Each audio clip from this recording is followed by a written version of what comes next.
Lesson learned from a body transformation process that I'm on right now. In the last 2 months that I've been on this, I can share with you the 3 top things that I've learned. Here they are. Number 1, you have to have a plan. Sounds simple, right? Most of us don't have it. We kind of wing it. You think you have a plan, but it's not really a plan.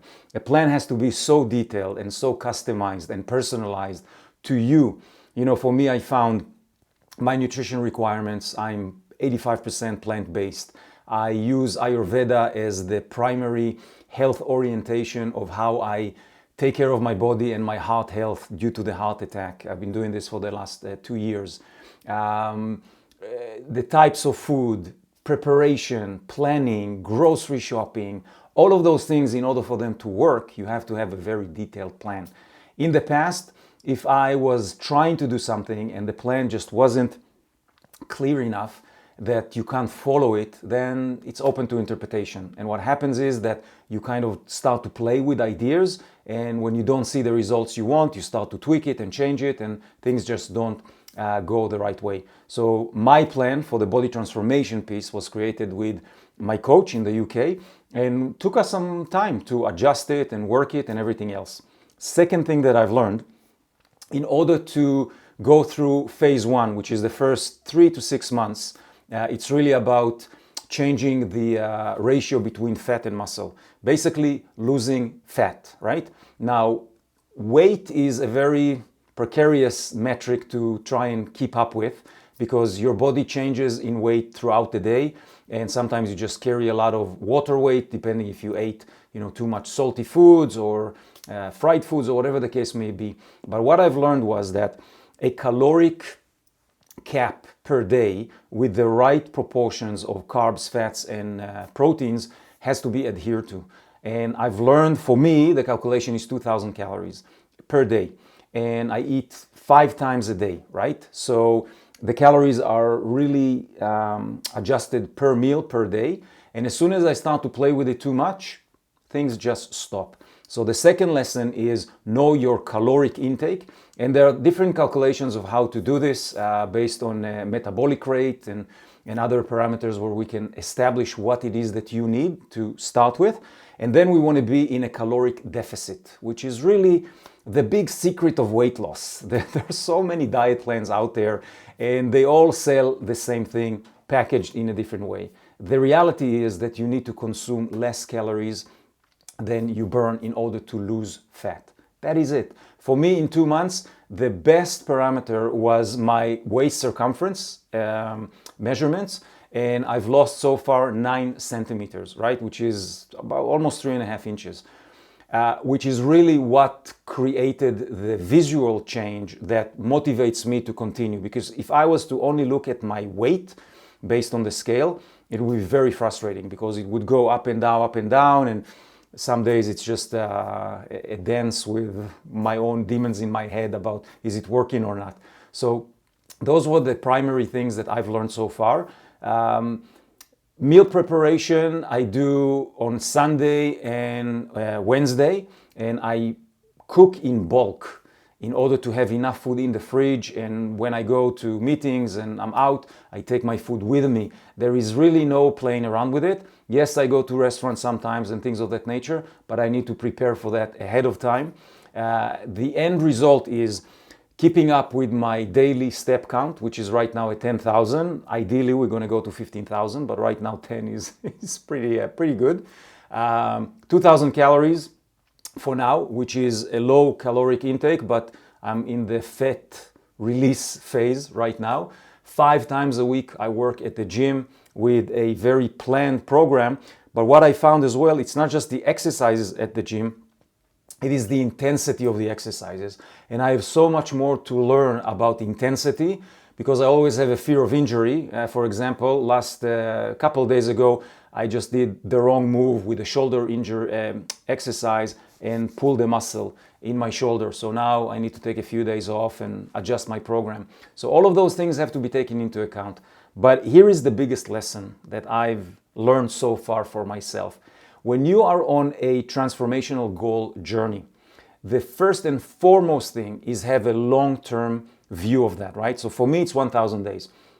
And I'm 2 months into it right now. So it's really interesting to see how the ability to weather the storm and the bumps along the way just is very natural. It's not a big deal, right? So I don't take things too seriously when they don't move at the pace that something inside of me thinks it should, okay? So that's one. The second piece that I'm learning more and more about is the inner belief that I can actually do it. Because what happens is when we set such a huge goal, transformational goal, and guys, I'm working on 3 of them. One is a body transformation, one is writing my book and publishing it, and the third one is a business transformation, growing my coaching business, triple or quadruple it during that time. So the reality for me is something that is fascinating, because what I understand is that the story, the narrative that I have in my head based on previous, let's say, failures or unsuccessful attempts, let's put it this way, has created a certain way of how I engage with the process even before I start. And when I started to notice it, it was really helpful for me to share the same piece with my coach, because he was able to just take my story and flip it 180. And as soon as I saw the other side of it, I had to ask myself the question, is this real or is it not? And just realizing that it's not gave me the freedom to move forward. And this is something that, I work with many clients on many different areas of life. And I find that we are all in the same boat when it comes to how we think, the stories we create, what stops us, and where we hit the glass ceiling with our attempts, especially with transformational goals, be that relationship, business, health, whatever the case may be for you. So for me this week, it's been, again, more progress. I thought I was plateaued. I plateaued a couple of weeks ago, but progress has continued. Another 0.0 centimeters off my waist circumference and half a kilo, about a pound plus of the weight.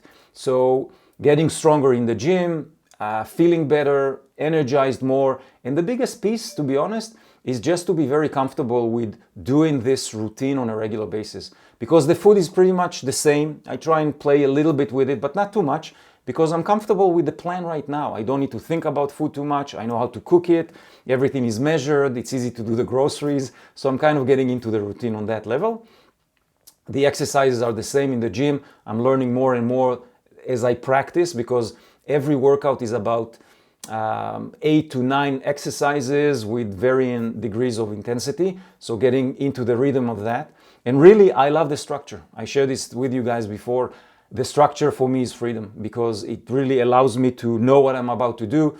I do it, I follow the plan, I see the results, and I just continue to do the same thing and move forward. So it simplifies my life. This is the same philosophy that I bring into my business, the same philosophy that I work with my clients. Simplicity is key. Discipline is freedom. And how do we get there is really an inner process. It's kind of an inner journey that we have to go with ourselves and question how we see the world, how we fit within that narrative that we created, and why it stops us all the time from reaching those goals.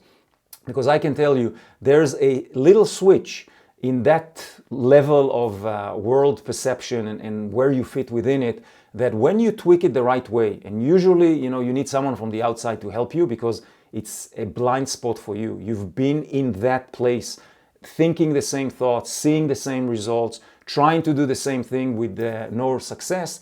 It created a pattern, and that pattern now, it's like a groove, it's like a river that carves through canyons, and it just gets deeper and deeper and deeper, and it's very difficult to climb out of it on your own. So sometimes you need, the coach or the guy or the girl from the outside to just throw a safety rope from the top and just help you climb out of it, and just create a whole new narrative, a whole new story for yourself, so you can move forward.